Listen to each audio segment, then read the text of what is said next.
Hi, everyone. Welcome to Inner Glow Sessions. I am so happy because today we have a guest. Her name is Mel Robinson. She is a strategist and former change leader who spent 2 decades solving complex people problems, mostly while quietly burning out in the process.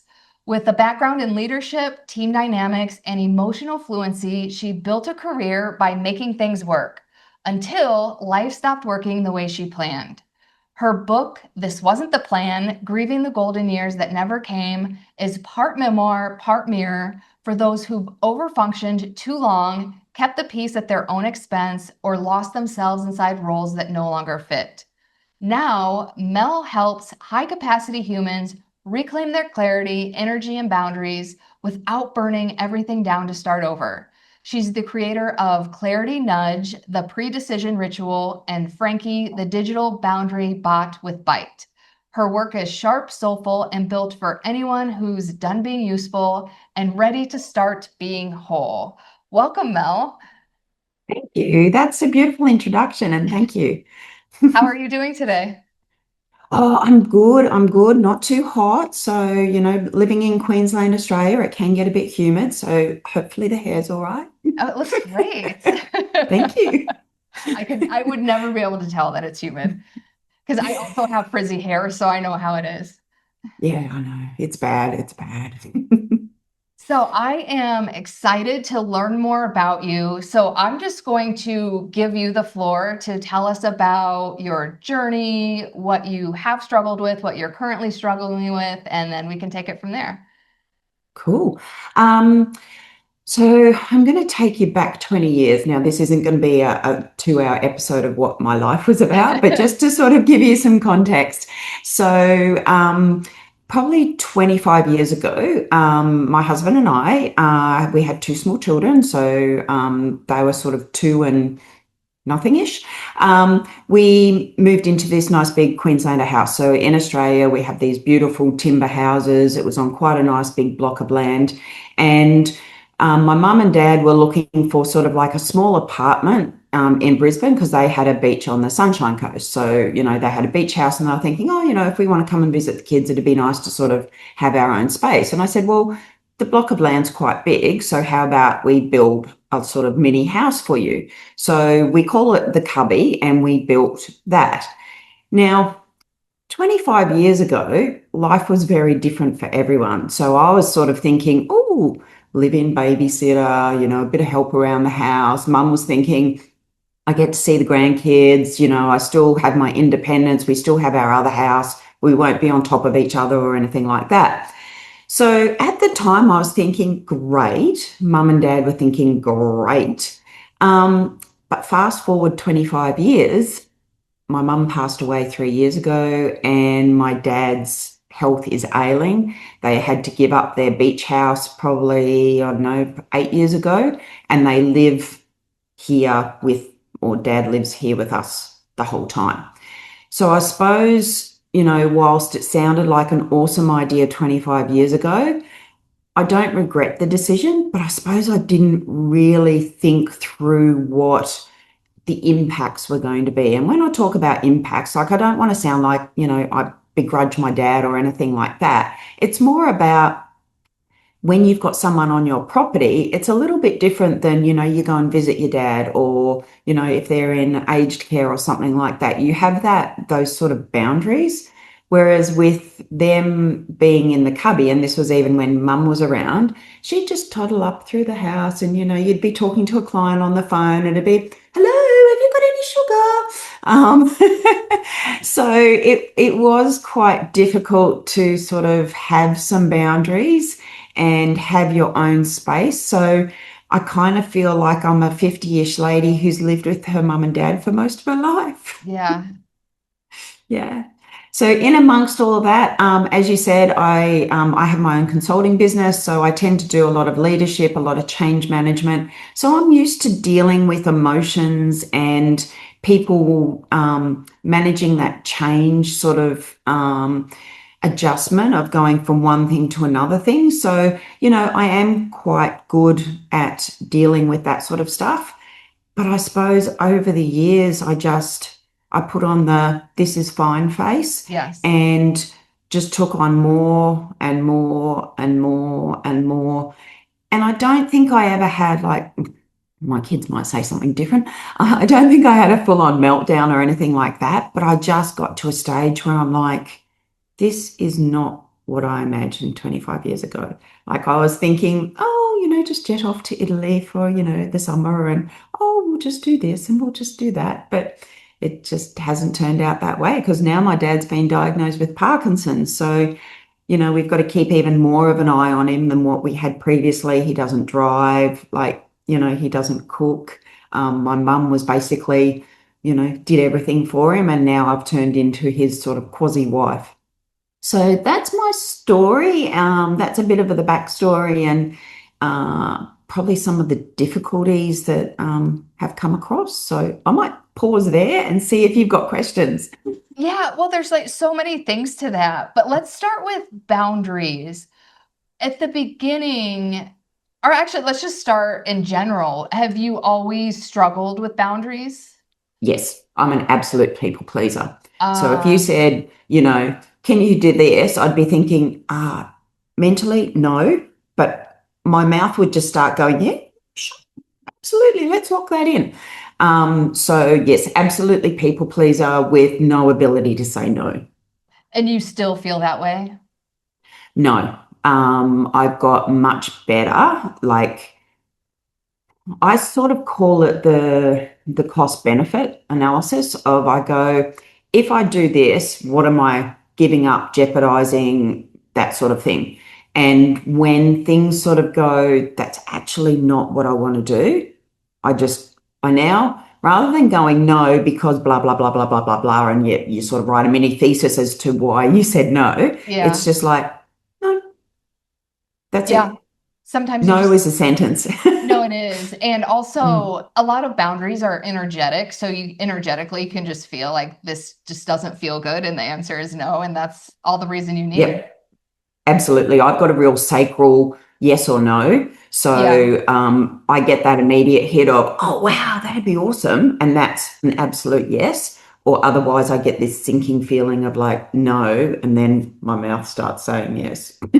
Yeah, because first of all, we all have intuition, but even people who aren't attuned to their intuition, like you still have that feeling in your body because when you say yes, when you don't want to say no, it just feels gross. So Yeah. that's Yeah. definitely And also, relatable. too, like my parents raised me. It's pretty hard to say no to your parents when they've done so much for you.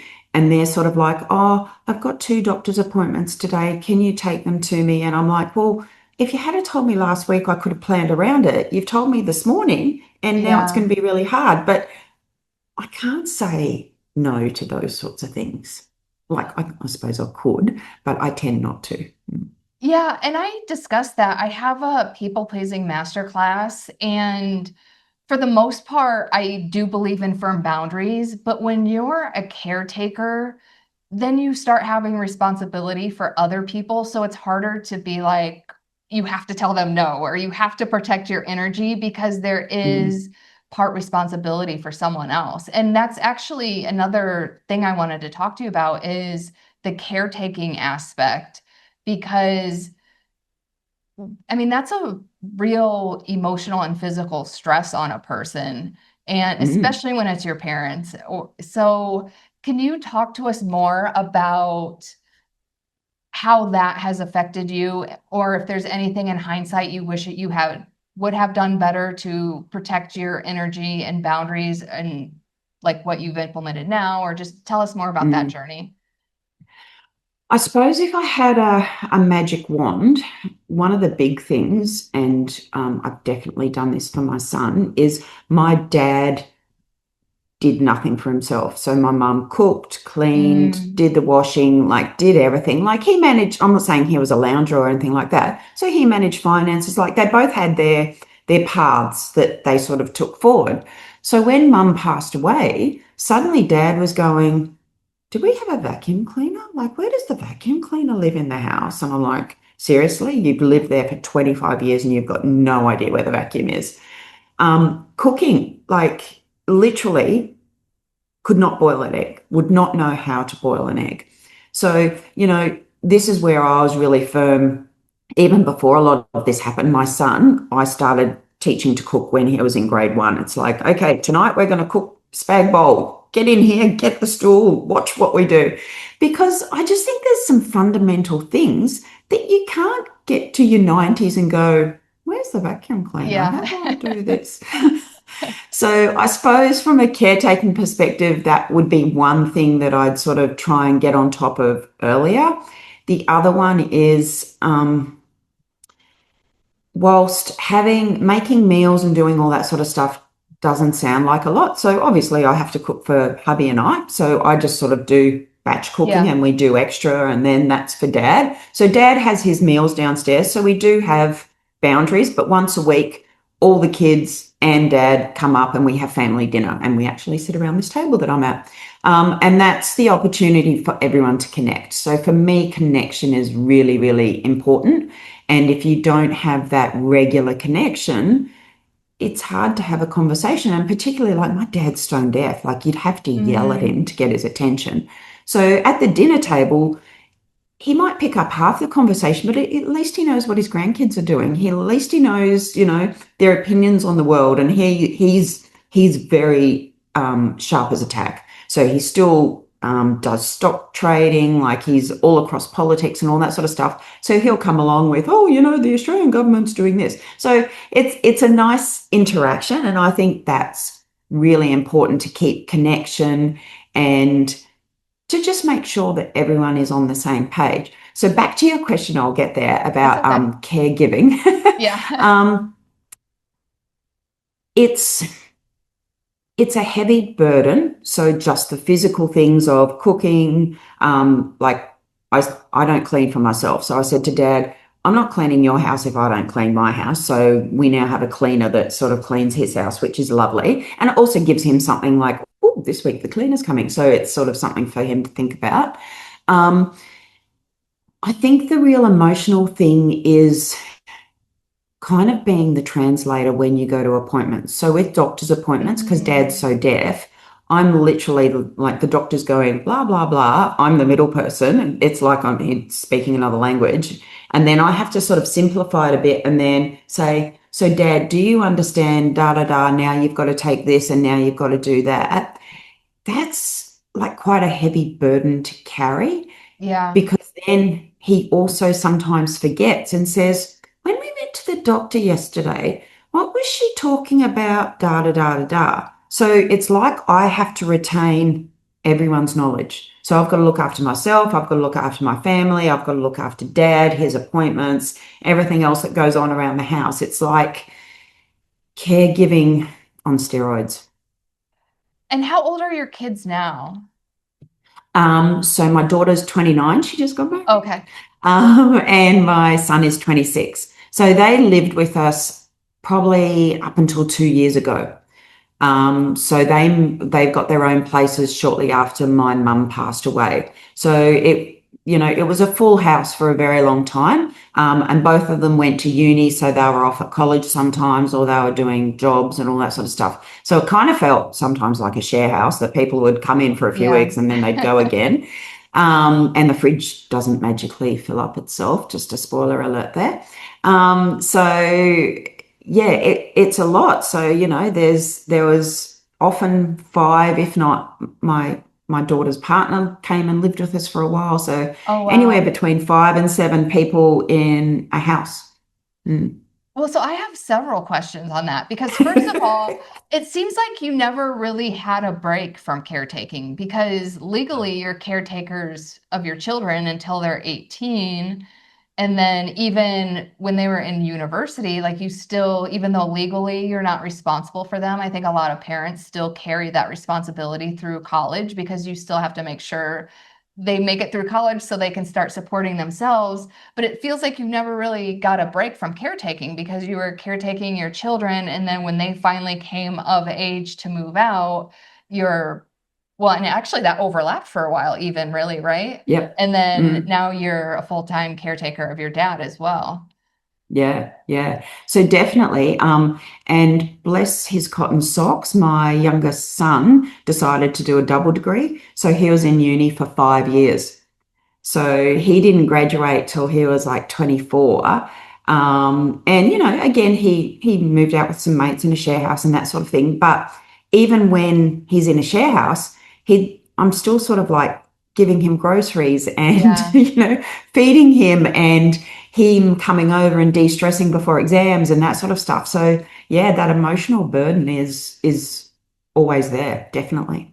So do you have any, because I feel like when you have that much responsibility, especially with caretaking, because it's both the emotional and physical component, it puts your nervous system always in a state of that like high alert over functioning. So what Yep. practices do you do to help manage that? I suppose the big one is in the morning, I get up and I go for a walk. Oh, So nice. we live in a beautiful part of Brisbane, so it's all around the river, and we've got these river walks. So in the morning, my first thing is to sort of like just get some headspace. And I don't walk. Originally, I was walking, sort of planning my day, and then I was wondering, why don't I feel better after going for a walk? So now I just walk and I literally just look at the trees and the birds and Like the a ocean mindful and, walk. all those. So yeah, yeah. And very consciously, spend at least 40 minutes away from the house. The other thing I did was very much with work was to have some boundaries as well. Because being a consultant, obviously my clients are quite demanding as well. So often, they'd be ringing at 7, 8, 9 o'clock at night going, so this presentation tomorrow, just talk me through what I need to do, da da da da da. I'm like, it's 7 o'clock. I can Yeah. barely say my own name, let alone think about the speech I just wrote for you. Um, so with client boundaries, I used to do this thing, and it's an imaginary thing. So if I walked out of their office, I would go 200 meters. And at that point, I had an invisible barrier. And as soon as I stepped over that 200-meter mark, it was shut, client down. That's it. No more thinking about it. No more, what about tomorrow? No more planning. No more nothing. If I needed to do something that night as prep for the next day, I'd time box it because I do have a habit of going down a rabbit hole, and I am a little bit of a perfectionist as well. So, if I was doing a report or a prezzo or something like that, I'd tend to go, I'll just tweak that little bit up in the corner. Oh, look at that one down there. I'll just fix that up while I'm here. I'd time box things. So I'd go, I'm going to spend an hour. If it's not good enough in that hour, I'm sure the client will let me know. So time boxing, time for yourself. And another one that I came up with, and it's not mine, sorry, but another thing that I do is try and find one magic moment in a day. And it Mm. could be on my walk where I see something beautiful. It could be, scrolling on Instagram and there's a lovely quote or something like that. But I remember one magic moment in the day. And that's kind of a little bit of gratitude, a little bit of, just stepping away from yourself and all the crap that's around you sometimes. Yeah, I love that. Also because you get what you focus on, so then it becomes something that you expect every day because you know you're going to have that magic moment every day. Yeah, yeah, yeah, yeah. And they're simple things. Like none of what I've described costs anything. It Yeah. doesn't, they're kind of mini boundaries for yourself that, you're putting in place to kind of go, at this point, when I cross the line, the client's not my obligation anymore. When I get to this point, you know, I've found my magic moment for the day. I have a nice restful time in the morning before the day turns into chaos. And I don't do it in a way of going, oh, when I get home, it's just going to be awful and I'm going to have to do all these things. It's more about I've just taken some time out for myself so that when I get home, I am open energetically and I'm available to do what I need to do. Yeah, I love that because that's truly mindful. Because I used to go on walks to wind down, but I would do some of the things that you described where it's like, I'm planning out what I'm going to do next, or I'm thinking about, like, oh, I don't want to get home because now I have to do that, which kind of erases the whole purpose. But when you are Yeah. mindful, also like that contributes to the magic moments because I've taken mindful walks down my street that I've been down a gazillion times, and I'll see, like, I'll notice a tree I've never really noticed before. Like, oh, that Mm, bark is really pretty. So that just opens you up to even more serendipity. absolutely. Yeah. Yeah. And I think that's part of the magic moment. You don't know it until it just pops up. Like you don't Yeah, go, where's my magic moment today? And exactly. sort of scan the sky. It's, something that just pops up and it's like, oh, that's my magic moment today. Thank you. Oh, I love that.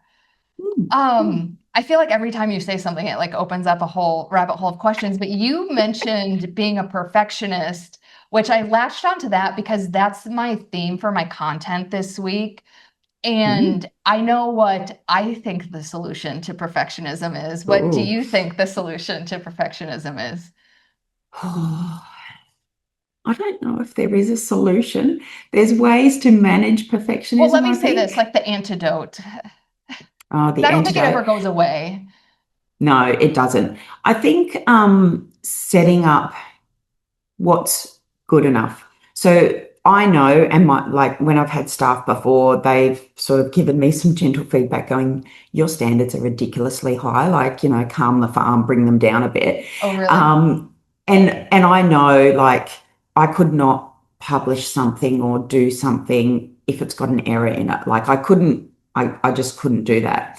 So I suppose some of the things, my antidotes would be working out what's good enough. Like it doesn't have to be to the Mel standard up here, but what's good enough that I'm happy to put my name against. And I'm not saying I watered down what my standards are.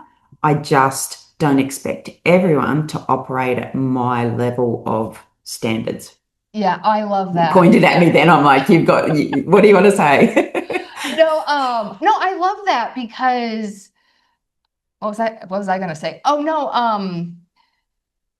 because you were just talking about standards, and I think because I'm also in the good enough realm, I usually go by the 80-20 rule, but I used to feel like by compromising my impossibly high standards that I wasn't having standards, but you can still have high standards.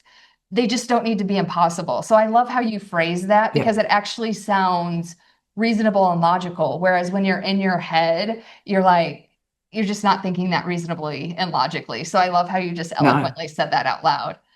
Well, thank what you. my antidote is self-compassion because I always used to beat myself up if I wasn't perfect. And so I learned how to love myself despite my flaws or despite not being perfect. Yeah, I think that's another good one. And the other one for me is there's this saying in consulting land is you're only as good as your last job, which kind of means every job you do, it's got to be better. So then I had this internal monologue of, oh, well, what I'm doing now, is that as good as what I've done before and before and before and before? Whereas I've sort of stopped that now and I've just sort of gone, my clients love me. They always come back to me. I'm doing what they require. Why am I putting 3 layers of icing on top of this cake when it only needs 1 layer of icing? Yeah, it's definitely a reframing of mindset. I love that. Well, and it Mm, also mm. every client is different, right? Except for your repeat Yeah. clients, but even then they might have different requirements. So Yeah. Or they're in it's a really, different context as well. yeah. Like, So how can a you lot of my compare? clients I've worked for them in one organization, then they've gone to another organization, and then they've rung me up and said, oh, remember what we did back then? Could we do in this new environment? So it is same, but it is still different because the context is totally different. So do you think that mindset of always, because you used to have the mindset of you're only as good as your last job, is that what led to burnout?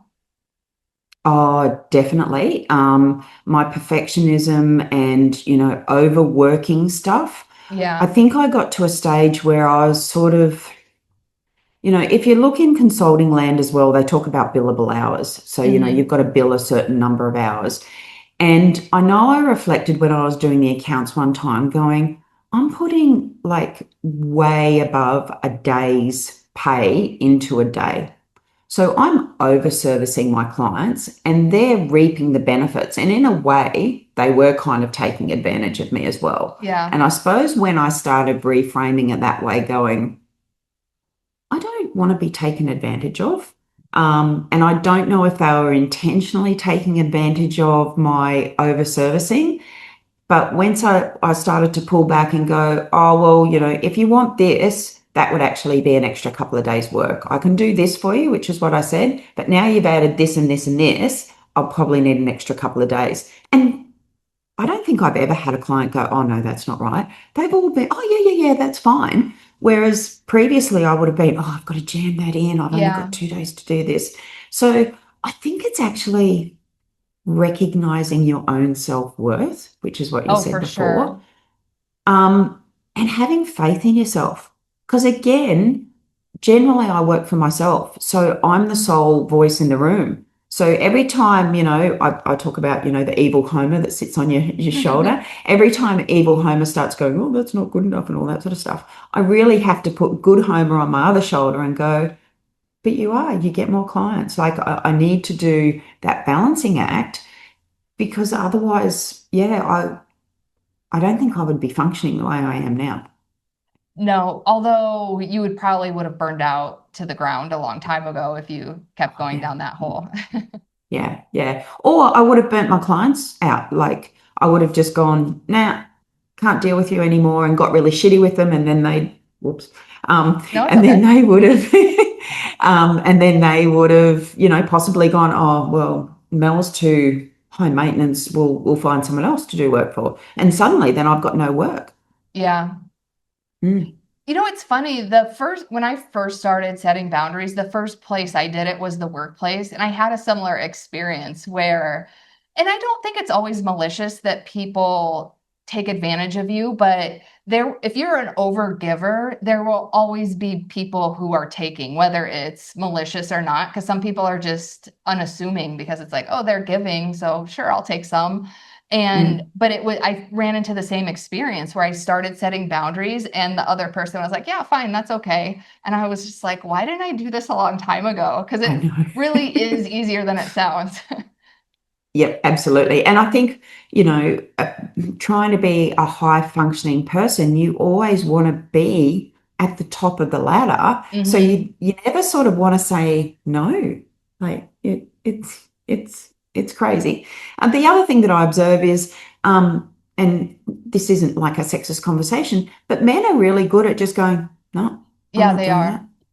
I see other consultants, I'm going, how come you're leaving at 5 o'clock and I'm working till 8 o'clock at night? I'm like, what am I doing wrong? What do So you think yeah. that is? Because I think it's because I don't really know how men are raised because I have a sister.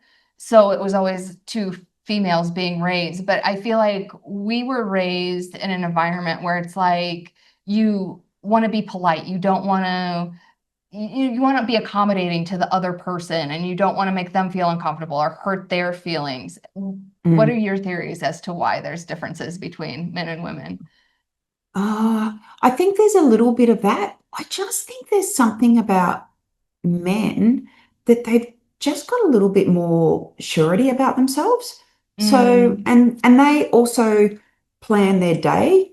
And if they've kind of gone 5 o'clock, I'm leaving to, I don't know, have a drink, play golf, go and see the kids, whatever it is, it's like 5 o'clock's 5 o'clock. Why would I change that? Whereas I'm going 5 o'clock, I haven't finished my job, I've got to ring, can someone make dinner? Like, and then I start getting into my boundaries that I haven't set. I just thought of something else because women are also better at multitasking. So maybe it's Mm. because we do. I think so, but I also think we just take way more on. Yeah. I honestly think that men are very good at sort of going, oh, I've got to go and see the ballet practice or whatever it is. And it's like, it's just no. As I said before, no is a sentence. I think we've always been brought up to be the good girl, the accommodating girl. Like, you know, how many people say they're people pleasers? It'd be fun to do a study on that, actually. Raise your hand in a room if you're a people pleaser. I bet you 90% of it would be women. Like, Oh, how for many sure. men go, I'm a people pleaser? Mm. That is true. I should do some research on that. But I mean, You I should. mostly talk to women about it, so I feel like it's mostly women, but I don't know if that's actually true or not. But also it comes down to who's willing to identify with that. Because I remember when I was a textbook people pleaser, I didn't even really identify with that term because it brought up too much shame. So I would be curious Oh, as to like who would even be willing to identify with that. Because I was only willing to identify when I was willing to work on the issue. oh, yeah, that's a really good point. And I think also too, society has changed.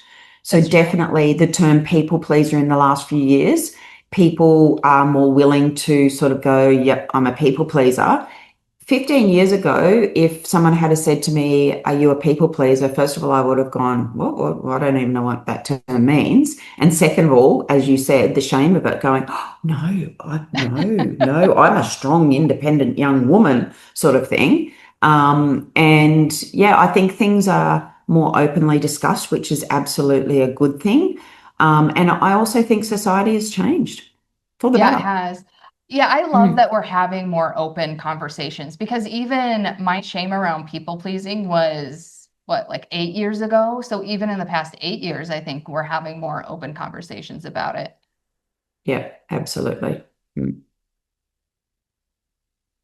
I So what's oh, I next on know the what else I agenda? was going to ask you. Because you have, okay, so you had the period of overlap between caretaking. So was even though that was a lot of responsibility, how did you feel when your kids moved out? Because then you kind of have the empty nester syndrome. Like, so did you have like Mm. conflicting feelings about that? So part of me was doing a little happy dance going, woohoo, woohoo, I've got my whole house to myself and I can fill up a fridge and it's still full by Full. lunchtime, which is, a blessing.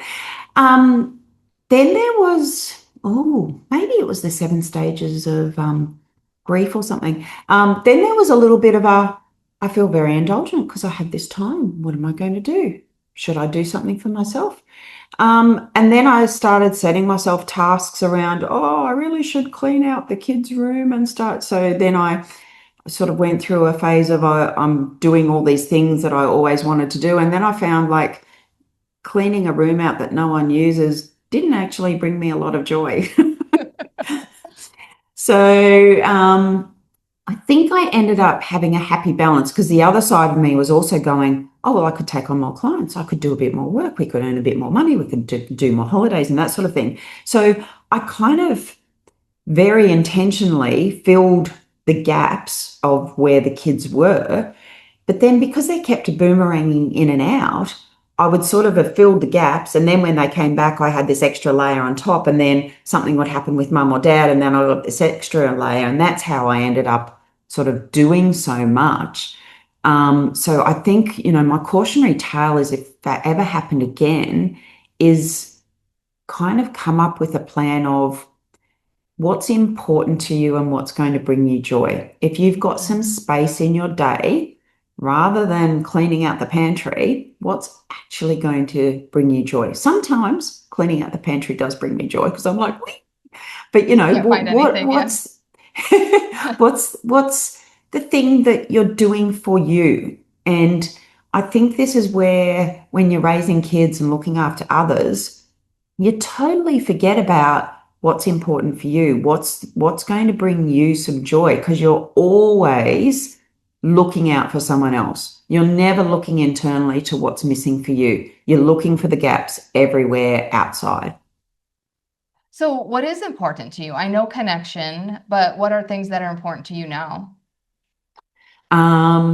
Absolutely connection and family, and making sure that um, I kind of feel that everyone's okay. I don't know what that means, but it's sort of like if I thought my son was busy at his job or he was having a promotion conversation or something like that, I'd make sure that I connected with him throughout the week somehow or other, some sort of sneaky way that he would never know.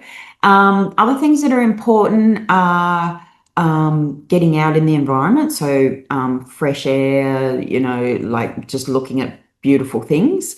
Having nice holidays are important. And that's probably the big one I'm struggling with at the moment because to have a nice holiday means leaving the house, which means leaving dad unattended. So trying to Mhm. find, he is a cranky old cantankerous 92-year-old man. So he doesn't really like other people sort of invading his space. So trying to have that conversation around getting someone to come in once a day to not look after you, Dad, just to make sure that everything's going okay and if you need anything. So I suppose I have let that boundary go a bit just because he's been unwell for a bit, but now we're starting to have that conversation around, so what's the next step? Who do we get in? Like, all this stuff really should have been a conversation probably 2 years ago or after mum passed about, you're living here, you're by yourself. I still need to have my life. What are we doing to support your independence in the cubby? And that was probably something that I never ever really sort of had. It just sort of, the burden fell to me. Yeah, but it makes sense though, because I have a parent who passed and it's just such a hard experience. So you're not really Mm. thinking about the practical things around it. And then time Yeah. passes and then yeah, how would you have gone through that thought process at the time that she passed? Um, I think I would definitely have given it some time, but in that time, I would have started doing kind of like a little bit of an inventory of, what am I now taking on for dad that maybe mum used to do, or that was a shared responsibility or something like that. And kind of do like a little bit of a planner sort of thing to go, you know, I now cook for you, not every meal, but like most evening meals. Yeah. I suppose the thing that sort of happened for me though was dad's steady decline in health. So initially he would toddle down to our local supermarket, which is, 500 meters away. So it's not a Oh, huge big okay. walk. So he could literally go down and he'd buy his orange juice and he liked this particular sort of peach, or, he'd go and do those things. But then he got tired and then he had a few falls. So then I would end up going to the shops and he'd give me a list and, make sure you buy this brand of orange juice because that's the only one that I'll have. So like all these things started being added to my list and I wasn't aware of them. So I think if you did a bit of a stock take, and maybe it's like a quarterly stock take of, what are my tasks that I've currently got? And then in 3 or 4 months' time, have my tasks increased? If they have, what am I going to do about it? What's the conversation that we need to have? Or what can I outsource? So, like the cleaning was a perfect scenario because I don't clean. That was an easy thing that, well, my cleaners will just do your place. That's quite easy. But, it's things like taking dad to appointments. You can't just palm that off to, Airtasker or something like Yeah. that because I'm the translator in between, which then means, so what do I have to take away? Can I get his medications delivered rather than him having to go down to the pharmacy? So I think it's like having a really good rational look at what that list is. And I think creating the list also makes you fully aware of exactly what you're doing. Because No, until you start doing that list, you just don't realize. I'm the same way. Like, because actually, and maybe it's because I'm a visual person, but I do the same thing when I feel like things are overwhelming or whatever. I like actually like map it down somehow visually so I Mm. can see it, and that makes a huge difference. So I love that. Yeah. Yeah. It's kind of like when you talk to financial planners, they always say, have you got a budget? And Yeah. if you don't have a budget, you don't really know what you're spending money on. And if you don't know that, then you're just going to spend money willy-nilly. Well, basically put that in, change the word budget to time. Yeah, So because it's your time you're budget. now, yeah, it's your time budget. So if I'm now picking up medications and doing this and going to physio and la la la la la, that's all time in a day. So I've taken that time away from me and I'm giving it to someone else. What can I outsource? Or what do I need to change in my life to make sure that I've still got my time back? What do you do in the moments? Because I still find myself because I try to have my mindful moments. I try to have time for myself, but then I still have the moments where I freak out and I'm like, there's not enough time in the day. What do you do in those moments? Um, I have a good hard talk to myself. I think when I go, I've got too much on, or I can't get this done today, I immediately go to my list of, well, what actually has to be done? Like, really, truly, what has to be done? Do I have to cook dinner? Possibly not. Send someone out and go and get takeaways. Oh, Oh, I got nice. it. I gave myself a thumbs up. Woo! So, what are those things that you can get rid of? And for me, is the thing that I think important, really important. So generally I get overwhelmed when it's a client going, oh, we've changed the whole thing for tomorrow. Can you suddenly do this, this, and this? And I'm like, yeah, I could rewrite the whole thing or I could just tweak it a bit and it'll be good enough. No, Because I a love lot of it. the time it's someone putting that obligation back onto you. No, So for me, another big red flag for me is if I feel obliged to do something. I want to do things for opportunity, not out of obligation. Like, this is an opportunity to connect with dad if I go and do this. Or is it an obligation of, geez, whatever else it might be? I have a very similar process because I used to be so rigid in like what has to be done today. And the truth is, there's usually very few things that truly have to be done. Like, Yep. and I think because I used to work in corporate America, I think a lot of that is like urgency culture that I'm carrying. I still have past corporate America trauma. I think I'm carrying it over for that. But I mean, most things are not that urgent.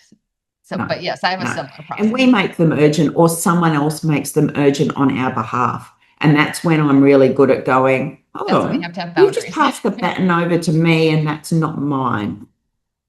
Mm. Agree. Kids are good at doing that. Oh, Mum, can you just sort this little problem out for me? No, you're an adult, do it yourself. So you do have good boundaries now. I'm getting there. I'm not good. I'm okay. So tell us about your book. Ooh. So as you can see on the picture, that's me stuck between a sandwich in the old sandwich generation. So I was having this conversation with some friends on the weekend. This time last year, if someone had said to me, oh, in a year's time, you're going to have a book and it's going to be published, I'd go, are you crazy? I don't even know what I want to write a book about. So it was born out of a long lunch, not too much wine consumed, thankfully, with a friend.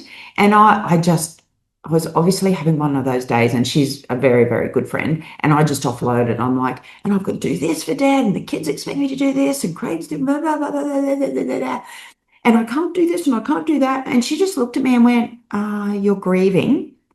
And I looked at her and I thought, Mum died a couple of years ago. I'm still sad, absolutely. I don't think I'm grieving. And she went, no, sweetie, you're grieving the life that you didn't get. Like, Mm, all through growing up, we talk about retirement. We have these wonderful fantasies about what retirement looks like and just being breezy and light and, I'll do whatever I want. And I just looked at her and went, OMG, that is so true. And like, I was literally, as you can tell, I can talk a lot. I could not talk for about a minute because I'm just like yeah, that's really processing it, going. profound. So when I walked away from, and then she was the one that said, you should write about that. You should write a book or something because a lot of people are going through this. And I kind of went, don't be stupid. Um, and then the next day I thought, I think I need to start writing. So it started off more as a journal to myself around, do I understand what this grieving is all about?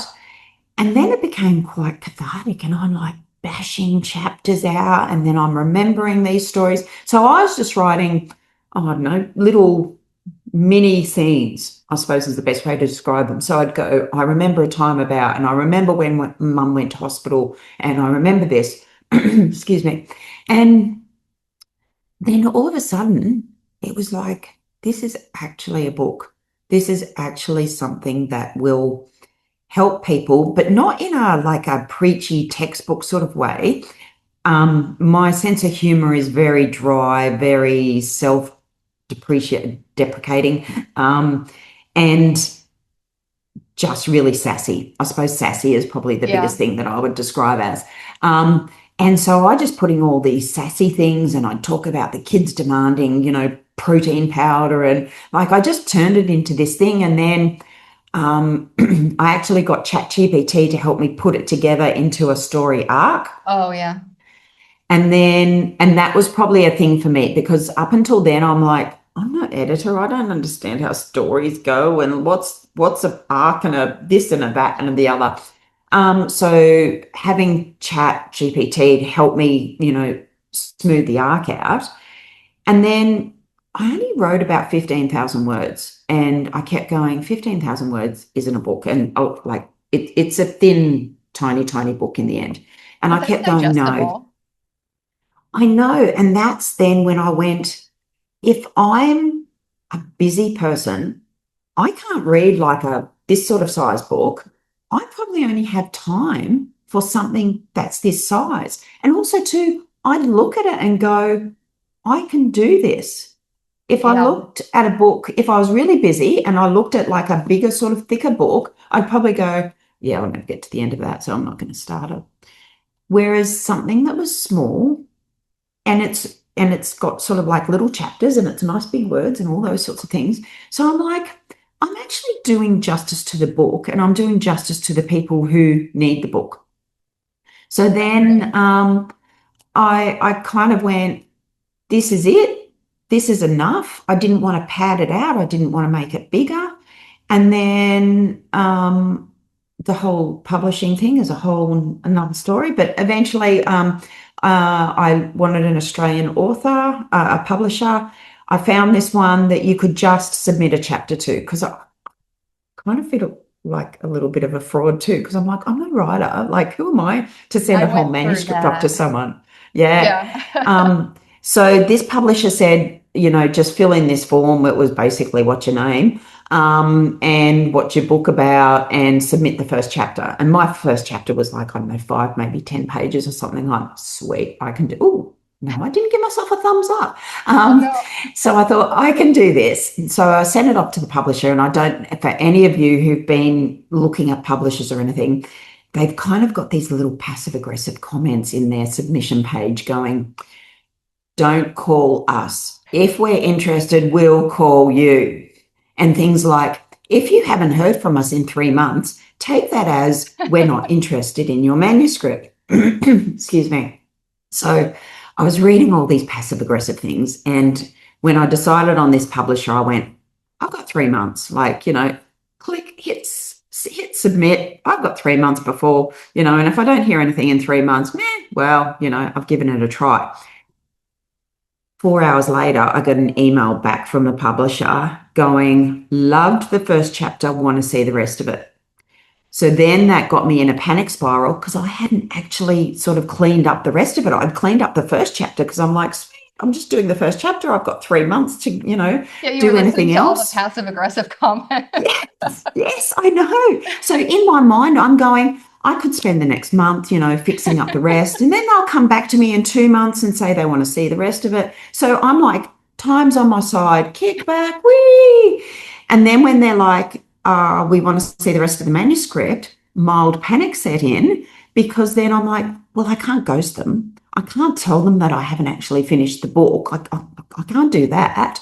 So then I worked away so I sent these little sort of like, oh, I'm just going off for a conference this weekend. I'll get back to you mid next week. So I bought some time, and I just worked on it night and day for a week and got it to the finished section and sent it off. Heard crickets. I'm like, Oh, no.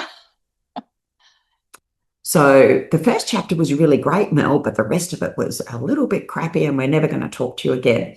So when I say I heard crickets, it was a week. And Oh, then I was looking at my email, and you know how AI does like the little summary yeah. before your email? So I saw the publisher's name, and underneath it said contract. And I'm like, oh, that's weird. What do you mean contract? I'm not thinking a publishing contract. I'm thinking like, I don't know, like a rental lease or something. I don't know what I was thinking. So I open it up and I'm reading it going, attached is your contract, blah, blah, blah. I'm like, contract for what? And then I'm like, oh, they want to buy my book. And that's how it happened. And then they were saying, we want to publish it on the 31st of October. I'm like, oh, that's Halloween. It's a trick or it's a treat. I could play with that. And then it Yeah. just went from there. Oh, that's so Yeah. amazing. Mm. They should change their Yeah. messaging to it could be 3 months, it could be 4 hours. Yeah. Yeah. I do get, I'm sure they get a lot of rubbish Oh, sort of I know. submissions and Yeah. half-baked ideas and stuff. So I do get that they need to say that. It's just, you imagine you've got so much joy, you're dreaming about this beautiful book, you think your book is great, and then you keep reading these messages going, yeah, there's a fair chance you're never going to hear from anyone ever again, and your book's going to just sit as a manuscript on your desk. I know, it's like, a big bucket of water over your joy. So have you Mm. from your readers, have you received feedback to like, oh yeah, this happened to Yes. me? And yeah. Yeah, yeah. So many people have sort of contacted me and gone, you have lived my life. Thank you for putting it into words. Now I've given it to my kids, I've given it to my husband, Oh I've given it to my wow. sister, like all those sorts of things. The one of the most beautiful things was actually one of my son's friends. So, think of people in their 20s said, I loved your book. I now appreciate my mum. Oh, that's Isn't so that beautiful? special. Yeah. Yeah, yeah. Because I think kids see mums doing all this stuff and, you know, they just sort of go, that's mum. Mum does Yeah. that. Like, there's no other world.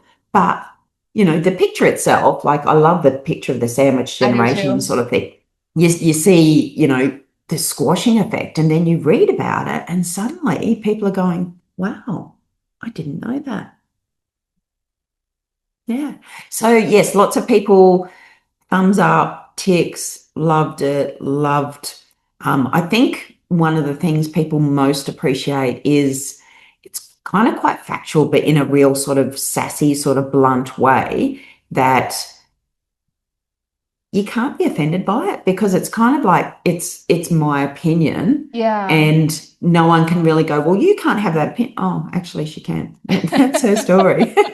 So, I don't think I've ever even heard someone go, oh, I don't like it, or, that was a bit rough or anything like that. A lot of people said, and this is probably for people that are more in their 40s, they've said it was a really good book to read to now work out what I need to do differently. So, how do I start Mm, having those conversations?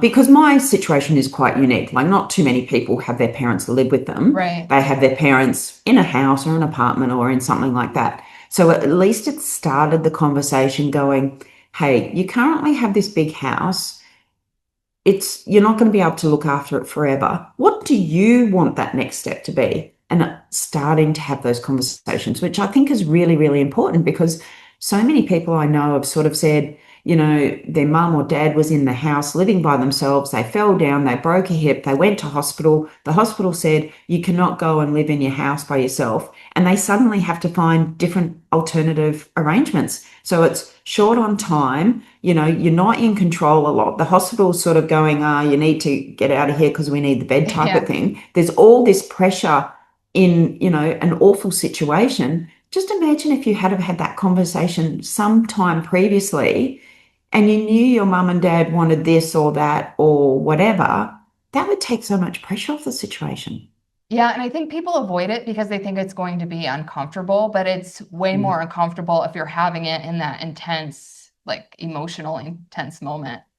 Yeah. And also too, when people are lying in hospital and possibly in pain and all that sort of stuff, you're not thinking properly. Oh So you're no, possibly yeah, not getting the best answer from, correct.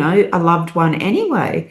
Having that conversation and, it is a hard conversation because it's kind of like going, so when you're dead, Yeah. like you don't really want to start a conversation off like that, do you? But there's gentle ways that you can have it, or use the sassy humor of, So, Dad, at your funeral, what do you want to talk about? Like, you can sometimes get away with it. Yeah. So, Well, how can people get in touch with you or buy your oh. book? And So if I can do a bit more of a plug, the other one that I'd really absolutely. like to tell people about is so after I finished the book, I had this hiatus well, there's nothing to do. The editor wasn't booked in for a few months and all that sort of stuff. And because I really enjoy ChatGPT, or AI generally, I thought, I could probably build a bot that helps people with boundaries. So did a few courses and I built a boundary bot called Frankie. And you can go onto my website, fill out a form, and then you get an access code. It's free, like, there's no charge or anything like that. Um, but you just have to have a GPT account, not a paid account. You can have a free account and you can use Frankie. And Frankie is just a really, I'm not going to call her nice because she's a little bit sassy like me, but she helps you with your boundary conversations. So there's a few prompts, or you could go in and go, a friend sent me one the other day. She said, I had to ask Frankie how I tell my dad I don't want to go over to his place for Father's Day. Like that's a bit of a tough conversation to Yeah. say, Dad, I just can't see you on Father's Day. Asked Frankie, and Frankie came back with the most beautiful response that was honoring boundaries, that was kind, that was, factual and all those sorts of things.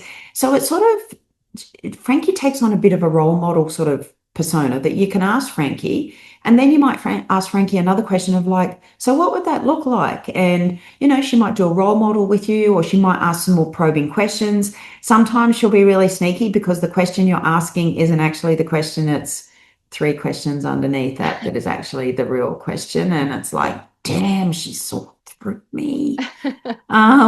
So yeah, my website is melrobinson.com.au. So you can jump on there and there's lots of freebie things in there. You can order my book there, or you can go to Amazon or Booktopia or Fishpond or like any of those places that you can order books online.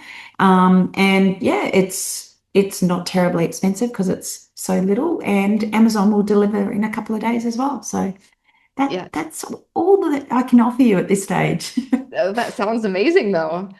Yeah, yeah. Definitely give Frankie a try. There's another one in there called Clarity Nudge, and it's probably a little bit more corporate-y, in that, you need to have a discussion with someone or you need some clarity around what your next step should be. So again, it's a Mm, GPT bot that you sort of go, I want to do this, and then Clarity Nudge will come back with a few more questions. So it's just meant to be a little gentle nudge to get you to the right point of clarity. And for people who don't like, AI or computers and stuff, I've got a hard copy called the Pre-Decision Ritual. So it's a oh, PDF cool. that you can print off and, answer some questions. A few of my friends have used that and gone, actually, that was really nice just sitting down in a park. I printed off the pages, I wrote it out, and it just landed right. So, yeah, a little bit of something for everyone. Oh, nice. I love that. Well, thank you Mm, so much for coming on. I think this thank is you. something that a lot of people will relate to and not a lot of people are openly talking about. So thank you so much for being so open and vulnerable. Thank you for having me and for letting me share my experiences. And I really hope that people, even if they take just one thing away from this conversation, it can really help the future, like future proofing ourselves. Well, thank you so much. Thank you.